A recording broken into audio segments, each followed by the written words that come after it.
আসসালামু আলাইকুম রহমতুল্লাহ।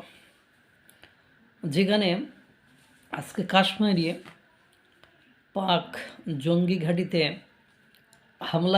হামলা করেছে বা স্ট্রাইক চালিয়েছে ভারতের সেনাবাহিনী, সেখানে একজন ভারতীয় দুর্ভাগ্যজনকভাবে বা দুর্ঘটনাবশত একজন ভারতীয় সেনা মারা গিয়েছে।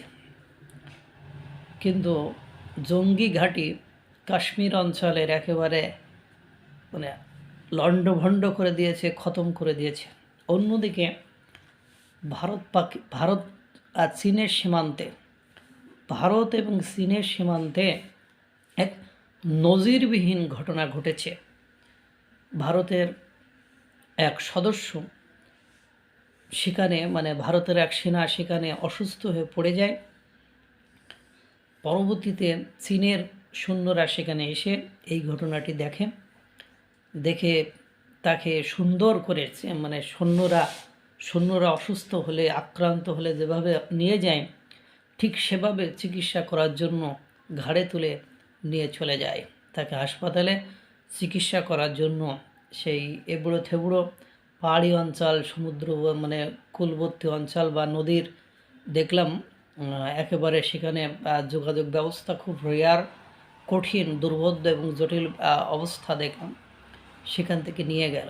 অর্থাৎ একদিকে একটা জঙ্গি ঘাঁটিকে ধ্বংস করতে একজন ভারতীয় সেনা নিহত হয়েছে, অন্যদিকে চীন তার বন্ধুত্বের হাত সুন্দর করে বাড়িয়ে দিয়েছে এবং বুঝিয়ে দিয়েছে যে বন্ধুত্ব কাকে বলে। আর সম্প্রতি আপনারা দেখেছেন যে ভারত এবং চীনের মধ্যে একটা আন্ডারস্ট্যান্ডিং বেশ সুন্দর তৈরি হয়েছে এবং চীন এবং ভারতের মধ্যে ব্যবসা বাণিজ্য বোঝাপড়া দীর্ঘদিন পরে একটা বাণিজ্যিক ভিসা যেটা ছিল সেটা আবার ভারত চালু করেছে।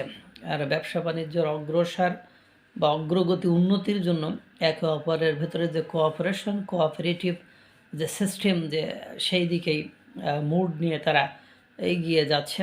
কারণ দক্ষিণ এশিয়া অঞ্চলে ভারত এবং চীনের মধ্যে আন্ডারস্ট্যান্ডিং থাকাটা বেশ জরুরি। এই মুহূর্তে আপনারা জানেন H1B ভিসা যখন নিষেধাজ্ঞা শুরু হলো বা সেখানে জটিলতা যখন ক্রিয়েট করলো, তখন কে ভিসা চালু করে চীন অফার করেছিল ভারতকে যে তোমাদের ওই দক্ষ জনশক্তিকে আমাদের দেশে পাঠাও। সুতরাং আজকের একটা নজিরবিহীন ঘটনা, চীনা সেনারা ভারতের সেনাকে রক্ষা করে বা চিকিৎসার জন্য হাসপাতালে নিয়ে দেখালো। হয়তোবা এটা ধরেই ভারত এবং চীনের মধ্যে বন্ধুত্বের সূত্র বা বন্ধুত্বের সম্পর্ক গড়ে উঠতে পারে। আল্লাহ তাআলা সকলকে ভালো রাখুক, সুস্থ রাখুক। আসসালামু আলাইকুম রহমতুল্লাহ।